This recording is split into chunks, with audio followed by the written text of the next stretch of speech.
Oke, udah. Kita ngobrol lagi ya. Oke, Kita lagi di mana sekarang? ada di Eko Bromo Eko Bromo Homestay di Tosari apa ini? Tosari. Tosari. Masih Di- wilayah Pasuruan. Wilayah Pasuruan, cuman Di Desa Baledono tepatnya. Kecamatan Tosari. Oke, kita ngobrol ya. Oke. Tentang apa nih gitu? Tentang Yang perlu di-share. kita pernah Kalau misalnya tentang apa ya, manajemen keuangan, boleh. mungkin barangkali cocok ya. Bunda, Tapi kita bukan ahli-ahlinya, cuman berbagi ya Pak ya, berbagi cuma pengalaman. share barangkali ya. Kalau ada yang cocok mungkin Jadi bisa diterapin, Adopsi. tapi kalau yang tidak cocok ya jadi pertimbangan aja kali. hempaskan kalau nggak cocok. Begini, apa namanya? Saya pikir manajemen keuangan itu penting dalam setiap rumah tangga, begitu ya. Yap. Banyak begini. kalau saya banyak lihat dari teman-teman gitu ya, atau dari orang-orang yang saya kenal gitu ya. Ada tipe Bunda ini nanti barangkali bisa milih nanti. Bunda cocok yang mana gitu. Ada tipe begini ya, laki-laki itu kan yang mencari nafkah, betul ya. Tapi tidak menutup kemungkinan perempuan itu bisa membantu bekerja gitu ya untuk keuangan keluarga. Nah, ada tipe begini. Kalau si suami atau laki-laki itu yang bekerja full gitu ya, kemudian istrinya ibu rumah tangga misalnya, ini salah satu jenis. Itu semua yang ngatur duitnya itu laki gitu ya. Jadi duit keluar dari dompetnya laki. Si istri butuh apa, Penerima nerima aja. Butuh apa minta, apa minta. Ada yang gitu ya. itu tipe 1. Tipe 1 gitu, ada yang begitu. Kemudian ada juga yang laki-laki yang kebalikannya, nyerahin semuanya karena Walaupun menganggap- pencari nafkah tunggal begitu. laki-laki, tapi seluruhnya pengatur keuangan istri, walaupun begitu. istri pasif, maksudnya tidak menghasilkan uang. Tetap Ya, artinya sang suami itu mempercayakan istri sebagai bendara rumah tangga kali ya. Gitu. tipe Jadi ketiga semuanya diserahkan kepada istri, sehingga keuangannya diserahkan bersama gitu ya. Laki yang mencari nafkah, kemudian istri yang mengelola gitu ya. Ada yang tipe barangkali setengah-setengah gitu ya. Ada yang dijatah kayak kemudian apa itu sebagainya ya, banyak begitu. Nah, sebenarnya kalian itu juga termasuk tipe yang mana? Atau yang belum menikah, laki-laki, baik laki-laki maupun perempuan itu juga lebih suka yang mana gitu? Lebih suka yang tipe manajemen keuangannya mana? Nah, Bunda, sekarang kita cerita untuk dari kita ya. Sebenarnya keuangan rumah tangga itu harus bagaimana sih? ini Kalau menurut Bunda ya. yang kita terapkan ya. Dulu pertama nih Bunda sama Papa nikah enggak pernah kepikir kalau pencari uang itu ternyata rezekinya bisa dari dua arah. Waktu awal dulu memang Bunda enggak kerja gitu ya. Jadi kepikiran saat mau menikah ya, saya adalah ibu rumah tangga di rumah, tidak menghasilkan uang itu darimu gitu ya. Tapi ternyata alhamdulillah rezeki lain, pintu rezekinya terbuka dari dua arah begitu. Akhirnya manajemennya tetap digunakan sesuai dengan rencana kita sebelum menikah. Betul. Karena saat sebelum menikah itu dari pengalaman buruk keluarga Bunda ya Pak, itu Bunda utarakan, masih ingat Papa? Aku nggak mau yang kayak gini, masa harus nunggu suami pulang karena uangnya belum diberikan. Itu saya utarakan sebelum menikah karena saya tidak mau rumah tangga saya seperti itu. Oleh sebab itu kami atur sebelum menikah. Akhirnya pengaturan kami tanpa tahu kalau sumber rezekinya akhirnya dari kami berdua, itu saya anggap kamu pencari rezeki, akulah pengaturnya. Dengan PD-nya begitu, insya Allah aku amanah begitu ya, akan kuatur uang yang kamu cari sesuai dengan aturan kita. Iya. Malah kita kalau Bunda kecenderungannya memang genggam begitu ya, jangan dari awal begitu. Tapi akhirnya saya ingat genggam apa tuh maksudnya? Gitu. Pelit maksudnya? Pelit. Ya, Pelit ya. dalam tanda kutip. Karena begini, uang di perjanjian awal kita nikah, uang kamu serahkan ke aku. Jadi aku ada pertanggungjawaban kalau aku tidak bisa menggunakan dengan baik, berarti aku yang salah. Akhirnya begitu. sebisa mungkin pengeluaran akan aku tahan agar bisa memanage dengan baik begitu. Bunda tahu nggak sih sebenarnya manajemen keuangan itu juga ada latar belakangnya gitu ya. Si laki-laki menerapkan metode keuangan keluarga itu begini, A, B, C, D itu kadang-kadang juga ada latar belakangnya. Contoh misalnya ya, tidak dipungkiri ya bahwa perempuan itu juga ada yang lost doll, nggak rewel. Lost doll artinya suka shopping gitu ya, kadang boros gitu ya, belanja kadang-kadang tanpa mikir apa dan lain sebagainya ya, suka beli-beli yang kurang dibutuhkan, kurang diperlukan gitu ya. Akhirnya si suami yang laki-laki itu juga jadi mikir gitu loh, jadi mikir untuk kalau ini saya serahkan ke istri semua bisa nggak cukup apa yang saya cari gitu loh, uang yang saya dapatkan bisa nggak cukup gitu ya. Akhirnya cenderung begitu. Nah kalau Bunda ini kebetulan Bunda menurut Papa juga Bunda bagus ya, jadi malah Papa yang khawatir kalau pegang duit banyak karena jelas saya nggak bisa ngatur duit yang pinter gitu ya. Tapi kalau Bunda saya akui pinter. Nah kalau seandainya Bunda mengaku itu kan ada kan yang perempuan begitu, seandainya begitu lah suami harus bagaimana itu? Nah berarti harus pemahaman awalnya dicelahkan dulu ya.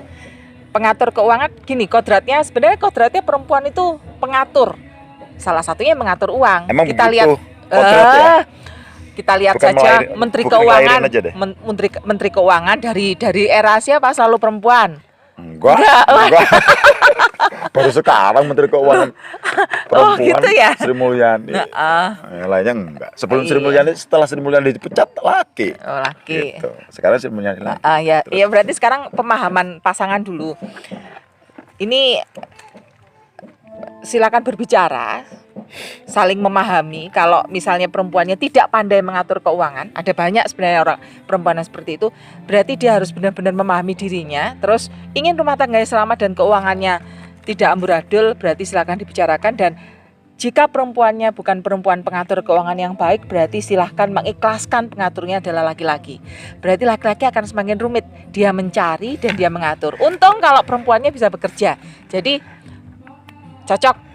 Tapi begini Bunda, apa namanya soal karakter yang boros gitu ya, yang tadi yang saya sebutkan tadi, yang Papa sebutin itu tadi ya. Itu kan soal yang apa ya, yang nggak bisa diomongin loh. Jadinya tengkar. Kalau misalnya Bunda kok boros sih? Sudah tak kasih gini kurang. Sudah tak kasih segini kurang, masih kurang. Akhirnya terjadi percekcokan. Bukan bicara loh. Kalau bicara lalu sadar, kemudian oh ya aku nggak bisa, terus menyerahin terus atau membuat manajemen baru dan sebagainya, itu luar biasa Bunda. Tapi yang terjadi kebanyakan itu nggak begitu loh. Nggak begitu banget gitu. Jadi malah terjadinya percekcokan. Tahu nggak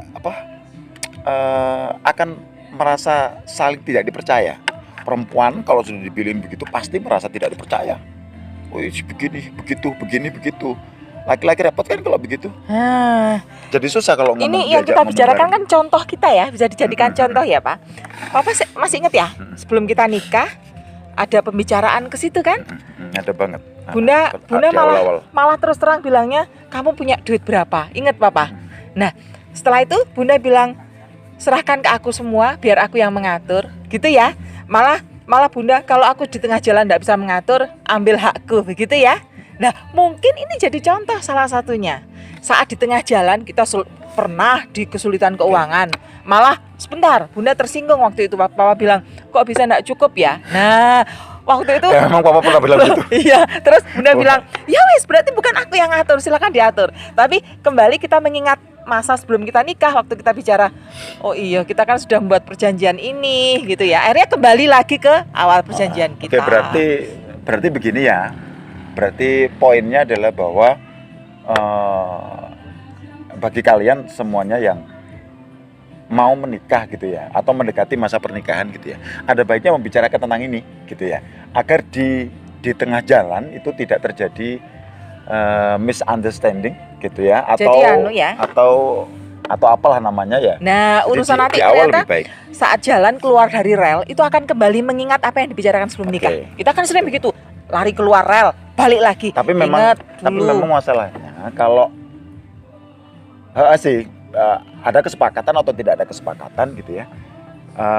Lalu di tengah jalan ini yang kau bilang repot tadi itu. Jadi dianggapnya kalau misalnya sama sih, kalau istri ya yang perempuan lalu menegur tentang yang laki-laki merasa tidak dipercaya, atau yang laki-laki negur yang istri, juga istri merasa tidak dipercaya sama suaminya karena begini karena begitu, akhirnya ego kan yang muncul, semuanya membela egonya masing-masing. Itu yang sulit. Nah, sekarang kira-kira menurut Bunda, kiat yang paling mudah gitu, yang paling yang paling klik, yang paling enak meminimalisir percekcokan, pertengkaran soal manajemen keuangan ini apa kira-kira? Iya, kembali ke cara kita itu, Pak. Itu kalau ada perjanjian, kalau tidak ada pembicaraan sebelum menikah. Ya, bicarakan saat itu juga, mumpung belum jauh-jauh. Saling pahami saja siapa yang paling pandai mengatur keuangan. Itulah yang dia. Sumber uang bisa dari siapapun, tapi pengaturnya harus satu. Ingat, kepalanya harus satu. Gitu. Ada lebih kita main-main seperti sekarang kita, gitu ya. Gak ada lebih, nahan dulu pengertian, tapi sama sekali harus kata-kata tersinggung diminimalisir keluar dari masing-masing pasangan. Misalnya Papa juga sering kelepasan, tapi semakin dekat sudah lebih baik begini ya. Sering Papa ngomong, loh kok habis, atau Bunda kok wis entek ya, itu sering kan ya. Akhirnya ya itu harus ditahan dulu. Itu lumayan buat tersinggung sebenarnya. Tapi kembali ke perjanjian kita awal, enaknya kita gitu harus. Bunda sering akhirnya mikir, oh ya sebelum nikah loh kita mikirnya begini, ya wis resikonya ini. Gitu. Itu kebetulan kalau Papa sih kalau Papa sih ditegur-tegur gitu Nggak tersinggung. Nggak tersinggung sih maksudnya. Karena memang dari awal kita begitu manajemennya gitu, sepakat begitu gitu maksudnya. Tapi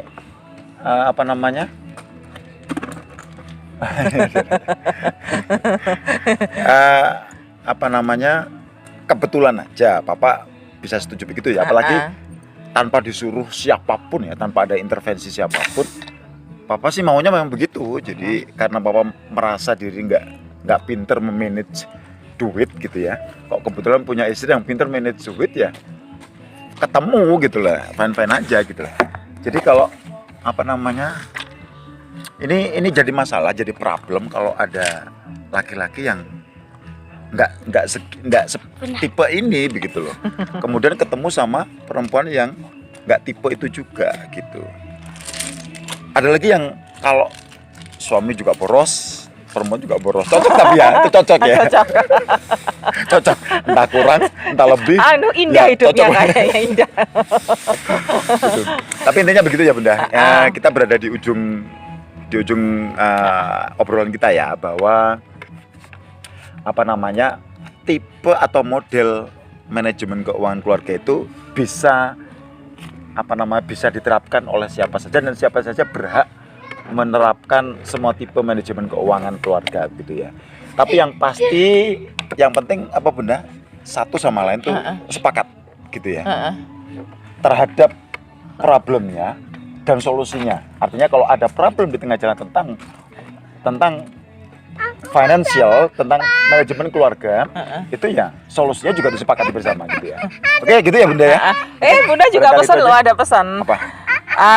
Alangkah baiknya sebelum menikah, nggak usah terlalu fokus ke pembicaraan harus pakai kostum priwetnya apa, nikahnya ada di mana. Yang penting tuh malah membicarakan tentang bagaimana kita kedepannya mengatur uang.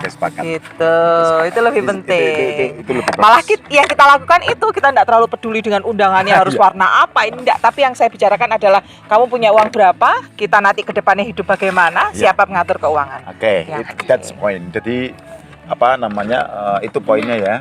Ini saran aja gitu ya. Kalau yang punya duit banyak ya fine aja mau bikin wedding yang uang banyak juga kalau nggak ngaturnya nggak bener juga jatuhnya berantakan. Oke. Ada yang lewat. Begitu ya. Jadi saya sama Bunda itu memang bahkan isi dompetnya Papa itu Bisa jadi tidak ada selembar uang pun gitu ya. Semuanya ada di dompetnya Bunda. Tapi itu memang yang saya mau. Jadi bahkan diminta atau tidak diminta memang saya begitu. Jadi maksudnya bahwa istri adalah bendahara terbaik dan apa namanya, saya percaya kepada istri gitu ya. Dan semoga laki-laki semuanya begitu, saling memberikan kepercayaan satu sama lain, terutama tentang keuangan gitu ya. Semoga apa namanya, obrolan kita bermanfaat Bunda ya, untuk yang terutama untuk yang mau nikah gitu ya. Jadi ini penting saya pikir. Oke, good. Manajemen keuangan harus dibicarakan dan disepakati satu sama lain agar tidak ada problem di tengah jalan atau ke depannya gitu ya. Gitu aja ya. Dadah. Thank you. Assalamualaikum.